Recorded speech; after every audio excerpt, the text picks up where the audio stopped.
And I know we all just want a one-size-fits-all solution, but I'm sorry, it's just not that simple. So we're going to talk about the 5 ways to create a fitness program so that you get that tone look.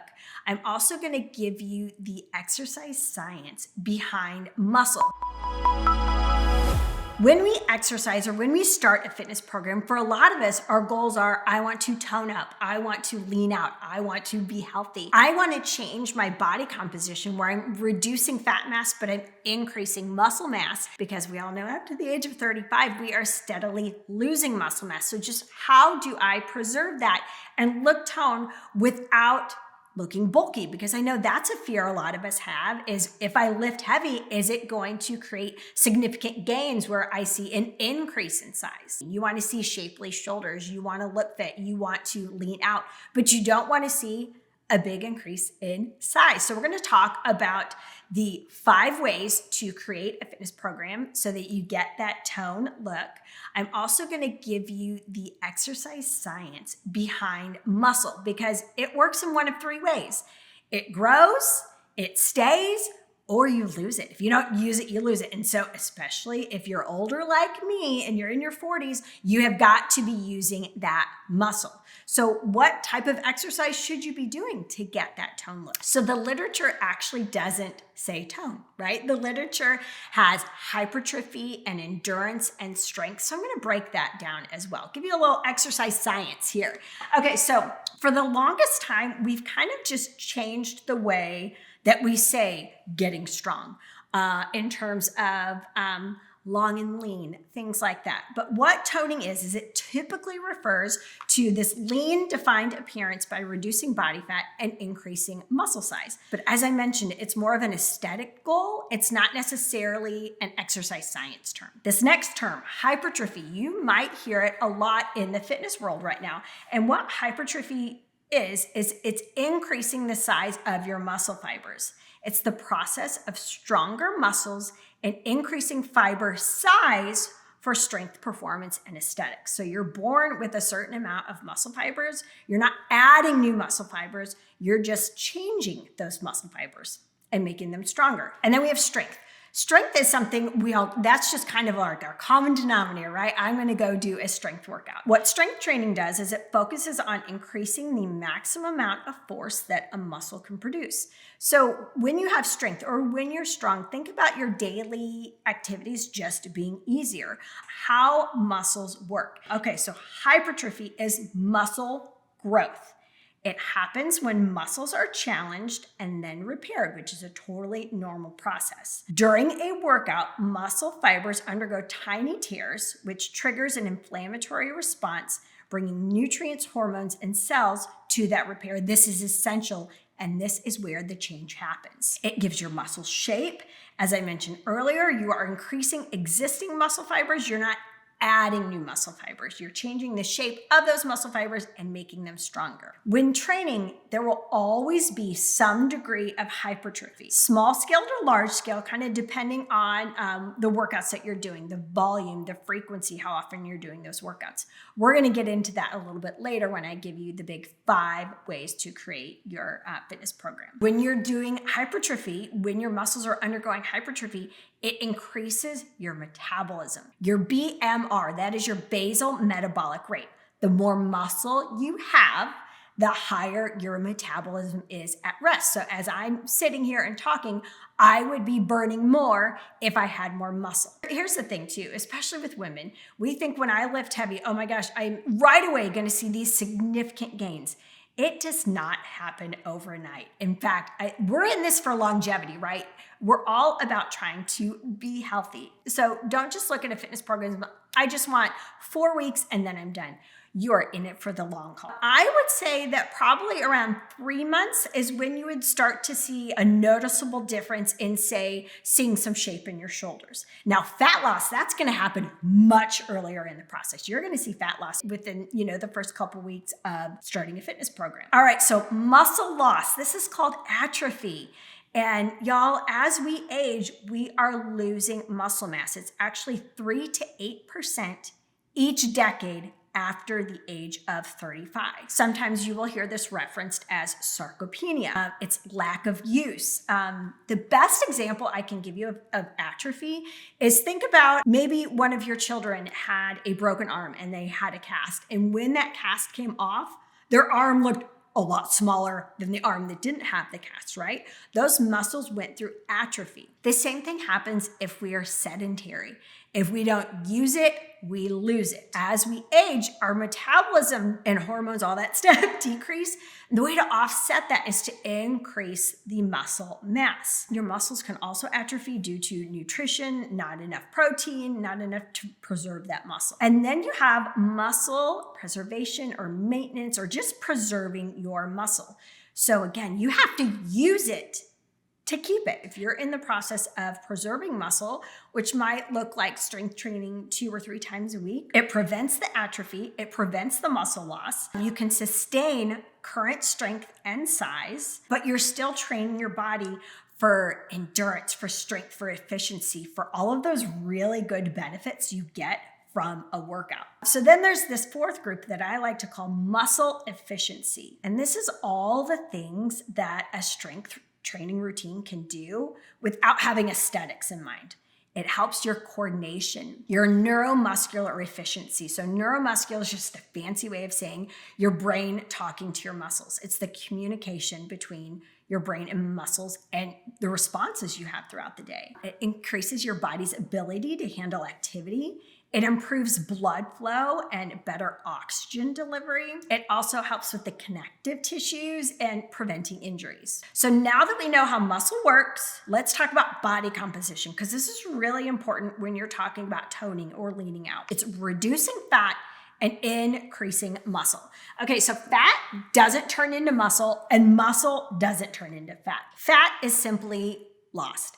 And we don't get to choose where that fat loss comes from. There's no such thing as spot reduction. Think of your body like a gas tank. Like when you put gas into your car runs. It's not selectively choosing where it's pulling the gas from in the gas tank. It's just pulling, right? So kind of think of it like that. You don't get to choose where your body is reducing fat. But the toned look often comes from reducing the fat around and on top of the muscles, rather than significantly altering the size of the muscle fibers. So reducing fat is a huge component of that toned look or that leaned out look. So let's talk about the anatomical sequence, because I think it's really important that you know where your fat is on your body in respect to your muscle so that you can get a better visual of how it works. Okay, so we're gonna go from superficial to deep, and we're gonna focus on the fat, the muscle, and the fascia. Fascia is basically just tissue that kind of holds our body together.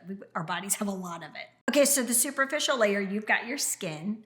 Underneath that, you've got your subcutaneous fat. Then you've got your superficial fascia, muscle, and bone. So as you can see, your fat is on top of your muscles. So to see those muscles or to see that tone, it helps to reduce the fat. Fat lies on top of the muscles, but where it's located also kind of depends on the type of fat. So here's a little caveat. Okay, so subcutaneous fat is stored just beneath the skin and on top of your muscles. For example, if your thighs have a layer of subcutaneous fat, it sits above your quadriceps muscle. Quadriceps muscle, think of it tops of your thighs. You also have visceral fat. Visceral fat is found deeper in the body, surrounding internal organs like the liver, stomach, and intestines. It does not lie directly on top of muscles, but rather inside the abdominal cavity. And if you're reducing fat, you're going to be reducing both the subcutaneous fat on top of the muscles as well as the visceral fat. And fat takes up more space. It is bigger than muscle mass. So reducing fat, you will see a change in size, a reduction in size, but you will also see that the muscles can appear more defined because you're reducing the amount of fat on top of your muscles. Okay, so now we know how our muscles work. We know how our body reduces fat. Let's wrap it up with the 5 components that I think are extremely important when you are creating a fitness program and your goal is to look tone or to lean out. So when you're doing any type of strength training, regardless of bar, body weight, or heavy lifts, the goal is to stimulate muscle growth. And to do that, the end of all of your sets should be challenging, but not impossible. And that is key to seeing change. At the end of a set of exercises, you shouldn't be like, oh, I could do 20 more repetitions. The last 3 or 4 should be like, okay, these are challenging, but I can finish them without fatigue. So let's talk about types of workouts. You have your heavier lift where you're aiming for 10 to 12 repetitions and you're getting into those challenging reps, what I call effective reps, at around 12 repetitions. So you have to lift heavier to get to that. Then you have your lighter lifts where you're going for 15 to 20 repetitions. In fact, research shows up to 30 repetitions can be effective. Lengthy, but effective. This is where you're doing like your bar type workouts where you're lifting lighter, you're using a faster tempo, you're doing isometric holds, pulses, things like that. Now, bar workouts can lead to muscle endurance and toning, but they are less likely to cause significant muscle hypertrophy. Bar primarily targets slow twitch muscle fibers, which are responsible for endurance. Hypertrophy involves more fast twitch muscle fibers, which are activated during the heavy lift. Now, if you were to ask my opinion, my formal education is exercise science, and I love everything about it. I've been studying it for 20 years. Once I turned 40, I did a deep dive into, muscle loss and how we keep that muscle while still, getting that tone appearance. And in my professional experience, I believe a bar workout complements a heavier lift type workout. So in our weekly schedule, we actually offer all options because you will also find what works better for your body. But I definitely think that you could do some heavier lifts a couple times a week and then add a bar workout once or twice a week. Now, bar alone, I love bar. I grew up dancing. I love it. Bar alone, I don't see that moves the needle as much by itself. But adding it as a complement to a heavier lift, you can see some great results from that. And number 2, volume and frequency. How often are you working out and how many sets are you doing? Now, I think this is highly, highly individualized. But in general, each week you want to work major muscle groups 2 times a week for 5 to 10 sets. And remember, at the end of those sets, you want it to be challenging. You get those effective reps, but it's not impossible. And that is important, whether you are doing a heavier lift or a lighter lift. Now, the reason I say that this is very individualized is, for me, I'm 45. My body type is mesomorph. So it means I gain muscle relatively easy. My testosterone levels are still at a decent level. Now, as we age, testosterone goes down, progesterone, estrogen, and all of those play a big factor in are you going to be able to get muscle growth, right? So it's highly individualized, and I actually did an entire show on body types. Just remember that your hormones play a big role, your age obviously plays a big role. So how many sets you're doing each week can be very individualized. And I know we all just want a one-size-fits-all solution, but it's just not that simple. So when I put together our weekly schedule, we have many options where you can choose 2 heavy lifts and 1 bar lift each week. You can choose 4 heavy lifts. It really depends on your age, your hormones, your body type, and you will find a rhythm and you will find what works for you. I know for me as a mesomorph, I do those 2 heavy lifts and 1 bar workout a week, and then walk daily. Walk.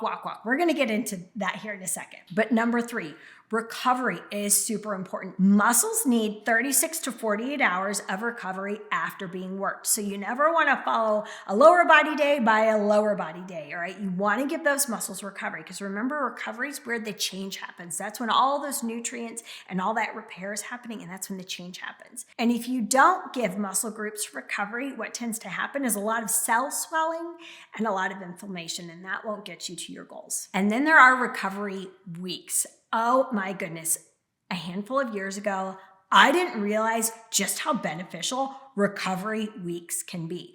I myself take 2 recovery weeks and then I follow it with like 5 or 6 weeks of training. So that's what I do, but I want to give you the research and the exercise science behind why recovery weeks can be so beneficial. So there's one research study where they compared 24 continuous weeks of training with 6 weeks on, 3 weeks off. And at the end of those 24 weeks, There were no differences. Now, in those recovery weeks, I'm not saying go be sedentary. In those recovery weeks, you have got to get in your daily steps. For me, what I do, I walk every single day. Daily steps is my goal, game changer.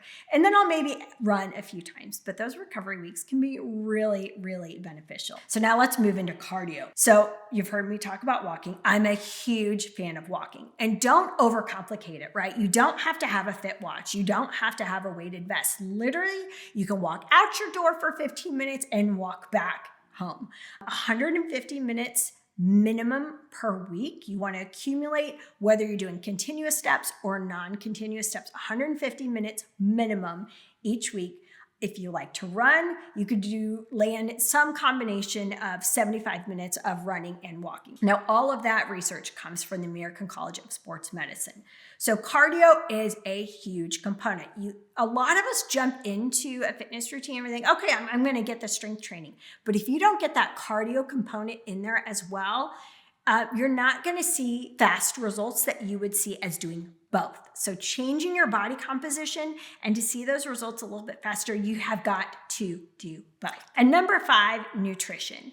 Now, I think a lot of us know nutrition plays a big role in changing our body composition and reducing fat and increasing or preserving muscle mass with protein intake. But I found this study very intriguing on why nutrition alone can't always get you to your goals. What they studied were 40 premenopausal women, and they studied a group that did strength training alone. They studied a group that did nutrition alone, and then they studied a group that did the strength training and nutrition. And what they found was there was a substantial reduction in fat while preserving lean mass or muscle mass with the group that did both strength training and nutrition.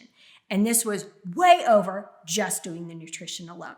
So it's important that we get in our strength. It's important that we get in our daily steps or our cardio. And it's important that we focus on good nutrition. And I know it can seem overwhelming to put all of those pieces together in designing your fitness program. So if you need any help at all, every week in our weekly schedule, I put up new workouts, and you can choose whether you want to work out 3 times a week, 4 times a week, or 5 times a week. And then you add your daily steps. I've put all that information down below in the show notes. You can try it for free for 7 days.